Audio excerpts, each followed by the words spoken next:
Everyone, this is What Elon Said, providing commentary on all of Elon Musk's tweets and interviews. Today is Sunday, March 6, 2022. I'm normally joined by Mark, but he couldn't make it today, so I'm going to try and catch us up. It's been a very busy weekend on Twitter, and there's a lot to cover, and I didn't want to wait until Monday to cover it all. So let's jump right in here. First up, we have a tweet from Tim Urban saying that I get sad once a week that I wasn't alive during the moon landing. And Elon replying here saying, you will be in the future. And Tim was very excited to hear that, but just Elon reiterating a very optimistic view of space exploration for SpaceX and kind of committing that we will get to the moon and ultimately we will get to Mars. Don't worry, Tim. So, his normal optimism there. Next up, we have very big news for Tesla this weekend, which was that the State Office for the Environment in Germany, which was responsible for emission control approval procedures, issued the permit for the Tesla factory in Brandenburg. So very big news that the Giga Berlin factory will be opening.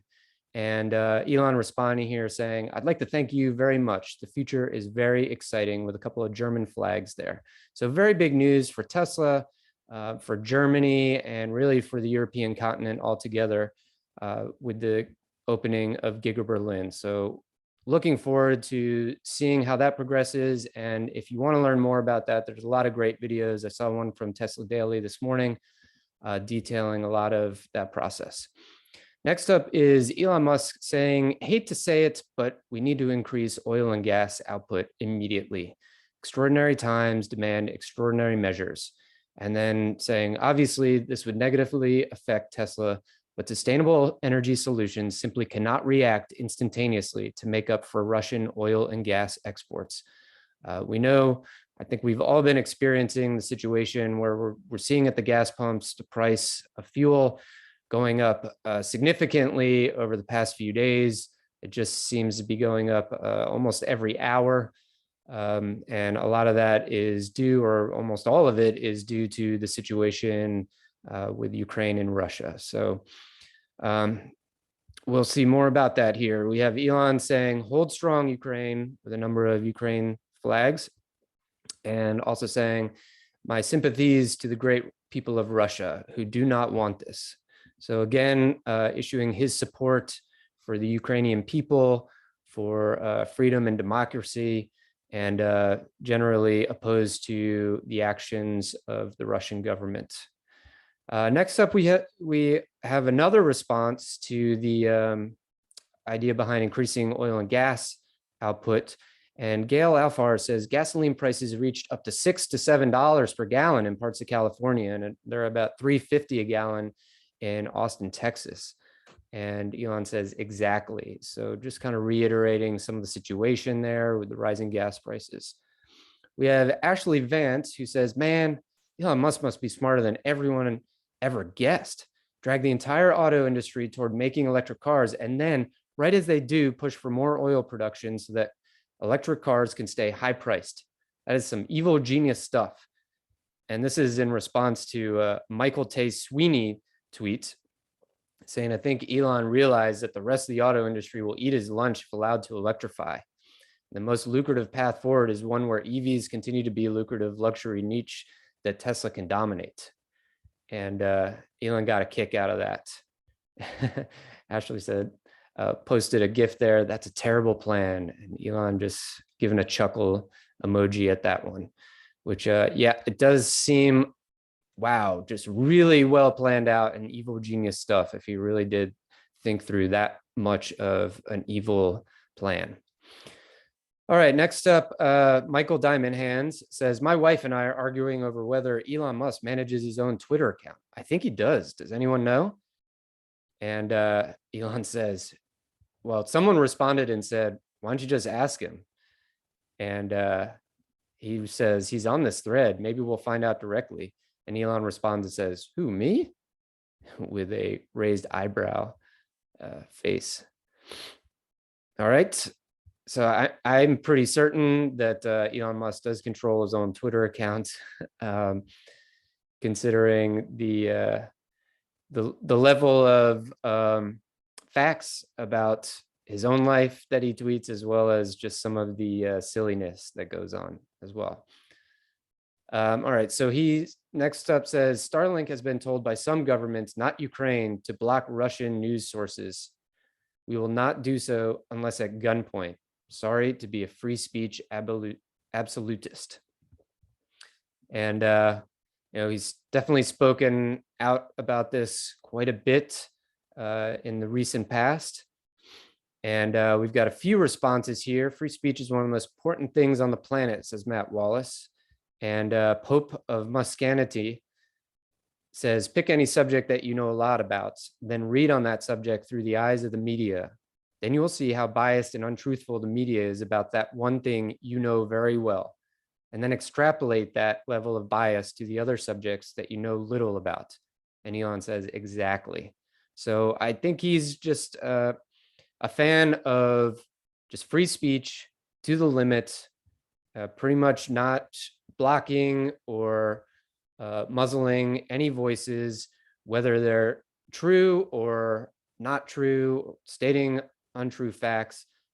He says, let it ride, and the public is smarter than you think, and they will not be swayed by false narratives. I think, whether there should be a line is definitely debatable, has been debated for hundreds of years, but I think we know Elon Musk's stance on this. Okay, next up, Tesla Silicon Valley Club has a video, 56-second video of Mars looking more peaceful at the moment. Let's go to Mars ASAP.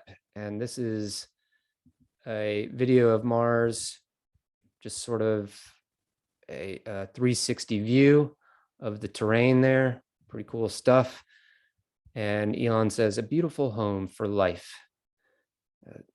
All right, so I think he probably looks at something like that and visualizes what it can be. It's pretty desolate right there, but beautiful depending on your perspective. All right, next up, Elon says SpaceX reprioritized to cyber defense and overcoming signal jamming will cause slight delays in Starship and Starlink version 2. So he's basically stating here that SpaceX is halting everything else and prioritizing cyber defense, particularly related, I think, to the Russia-Ukraine situation. We know how involved he's been there. Let's see what else he has to say on the matter. Some Starlink terminals near conflict areas were being jammed for several hours at a time. Our latest software update bypasses the jamming. I'm curious to see what's next. In a way, this is free quality assurance. So, this situation is really, it's challenging Starlink in ways that I don't think that they had been challenged yet. And so this is providing them opportunity to work through some of these situations, these jamming situations, and ensuring that their satellites can continuously provide service when service is needed. All right, next up we have Pranay Pathole, who says, this is a quote from Elon with a video here. We didn't actually come up with the name Tesla Motors. We didn't own the name. A guy in Sacramento owned the name, and we had to buy it off him for $75,000. I sent the nicest guy in the company just go sit at his doorstep and not leave until he agreed to sell it to us. And the video here basically says that exact thing. It's just him in an interview explaining that situation. And Elon responds to this and says, alternate name for our company was Faraday, who invented the electric motor, whereas Nikola Tesla invented the AC induction motor. So just some background there, something that he's commented on before, but always fun to return to. All right, next up is an article from the Babylon Bee, where it's titled, Elon Musk airdrops new flamethrower-equipped cyber tanks into Ukraine. I haven't read this article, but pretty great animation here on the cover. And man, I think he really is doing everything he can to support the Ukrainian people, and he would do this, I think, if it were possible. And Elon responding with, Pshaw, How pedestrian. I was thinking more space dragons with lasers. So showing how committed he is to supporting the Ukrainian people here. Next up is a tweet from Tesla Silicon Valley Club, where it says, Elon at the SpaceX headquarters in 2008. Can't believe they are now launching rockets each week in 2022. They almost went bankrupt, but thankfully NASA gave them a $1.5 billion deal. So first up, Elon responds and says, my old Delta V mug. So the picture here is of him in 2008 with his old Delta V mug walking around the SpaceX, like a warehouse in SpaceX. And then he also responds and says, to be clear, SpaceX wasn't given 1.5 billion. We were given a contract for cargo delivery to and from space station that would amount to 1.5 billion if successful.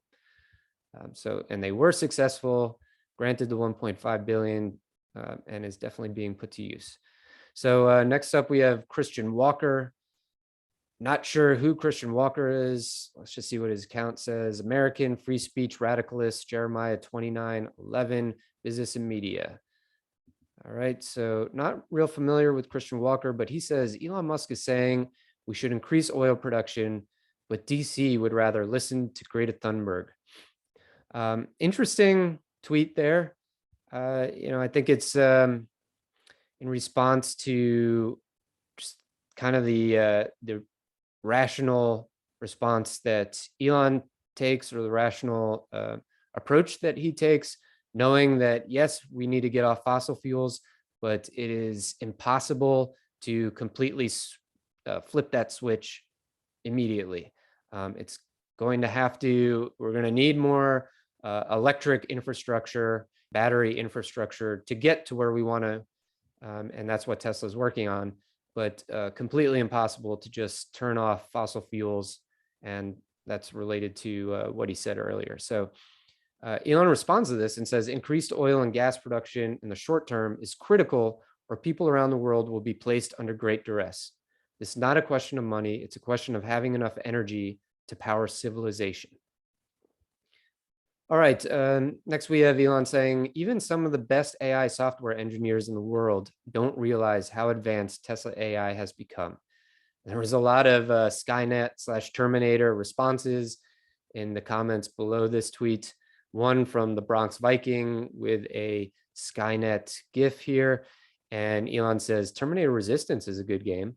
So keeping up with his pattern of always, or his record of always tweeting about video games every day, he mentions that Terminator Resistance is a good game. But more importantly, AI software engineers don't even realize how powerful the Tesla AI has become, or how advanced it's become. Next up is on the lighter side. Elon says, posted a meme here saying, look how instinctively the mother croc carries the baby in its mouth. Nature is beautiful. And it is a crocodile carrying a croc shoe in its mouth. And then below that, James Stevenson responds with, when FSD 11? And a meme that says how many weeks Elon says it'll take, with likely 4, and how many weeks it actually takes, which is, well, 40. And Elon says, we're almost at the point where interventions are so rare on city streets that we can turn our attention to applying the code to highways. No point in doing so until passing that threshold. And the comments below that one were very interesting. Had a number of Tesla Twitter community participants really pushing back on his statement there about interventions being rare. Definitely progressing, but a lot of folks saying, we are testing this software, and there are still a number of interventions. But he's obviously very confident in it. Not sure if he's driving a different version, or surely the most latest version, but not sure if this is different than what everybody else has. But he says beta 10.12 probably releases Tuesday in the US and Friday in Canada. So the ongoing FSD progress continues, and we all get to watch it in real time, which is pretty enjoyable. All right, Sam Albuquerque next says traffic lights need to be controlled by AI. The amount of time we waste at a red light with no vehicle or human crossing is mind-boggling. And Elon responds to that and says 100%, absolutely showing his agreement there. And Shibatoshi Nakamoto says, "Dear God, yes. So many times I'm waiting at a red light in the Bay Area, and I'm like, there's no one else here. Tech capital of the world with 1920s traffic light tech." And Elon says, maybe Tesla should make an AI vision device that plugs into these legacy traffic lights. It could just look at traffic and automatically maximize throughput. I think that is a ultimate vision of self-driving vehicles, that there would be a lot less time spent at inefficient intersections and just in traffic in general. So hopeful for that. Next up, we have David Barnard saying, "G appliances won't let me use convection roast on my new oven without connecting the oven to Wi-Fi. The app is complete garbage." And shows a picture of it here. And Elon replies, I'm not sure how he ended up responding to this or how this ended up in his tweet streams, but he replies and said that the basic appliances should not connect to the internet. Just expressing his opinion here, that basic appliances should not connect to the internet or have significant compute power, or they will, are, and have obviously be turned into an army of DDoS puppets. And DDoS is a distributed denial of service. And that seems to be what is happening here to this poor man, David Barnard's. Let's see who he is. He is developer advocate at Revenue Cat and host of Subclub Headquarters podcast and founder of Contrast. But it looks like he's just trying to use the convection oven, and the internet is not allowing him to. So smart device has suddenly become not so smart. All right, so more on traffic here and traffic lights, right? Pranay Padhol says, defeating traffic is the ultimate boss battle. And Elon Musk responds and says 100%, and replies with a boring company tweet. And I believe there's more on that up here. Yep, we got LA traffic is soul sucking. We need tunnels. Elon Musk just says, yep. We also have Owen Sparks saying, new, President Biden says Tesla in Made in America speech. Thank you for recognizing Tesla again, POTUS. And I believe this is the second time that Joe Biden has mentioned Tesla in a press conference or a speech. And Elon Musk says, cool. So that's good. Finally getting some recognition, even if it is only one or two shout outs there. All right, we have a 2x mile battery, Ryan, saying using Beta now almost daily as my home to work and home to parents' home is nearly flawless. FSD Highway is by far the inferior code and needs a ton of work, Elon Musk. And Elon says, yeah. All right. And we back to the traffic. We have defeating traffic is the ultimate boss battle. Even the most powerful humans in the world cannot defeat traffic. Self-driving car will amplify traffic to insane levels as you won't feel the pain of driving yourself. And he's mentioned this a lot. So have others who have studied autonomous driving. I think that is the end result.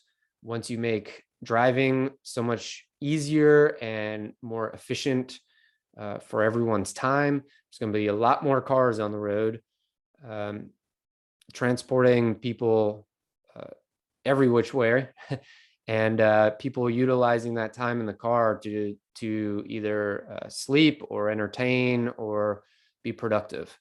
And so that's going to multiply the cars on the road and really lead to significant traffic. So more reasons why boring company, tunnels, and more infrastructure, particularly for autonomous vehicles, is going to be needed.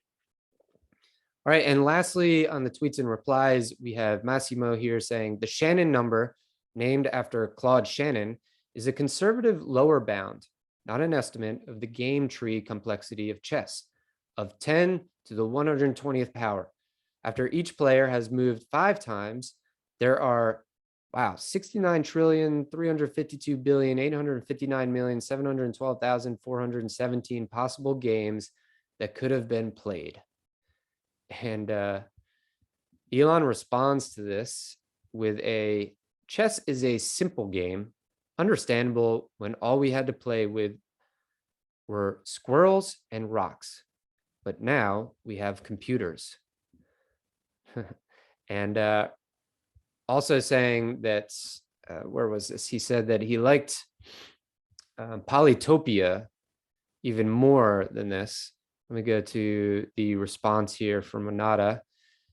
We have Polytopia is way better, in my opinion, if you like strategy games. And Polytopia is just a PC game with strategy and I think tribes. And Renata says, what's your favorite tribe? And Elon says, Aquarian and Polaris. So some more gaming tweets here from Elon. So we will go ahead and wrap it up there. I know the individual commentary is not nearly as fun as our back and forth when the both of us are on, but I did my best here and wanted to just catch us up to where we were from over the weekend, because there was a lot of activity. So we'll be back with the What Elon Liked session next, but I hope everyone has a good rest of the weekend, and Mark and I will be back Monday. Thanks.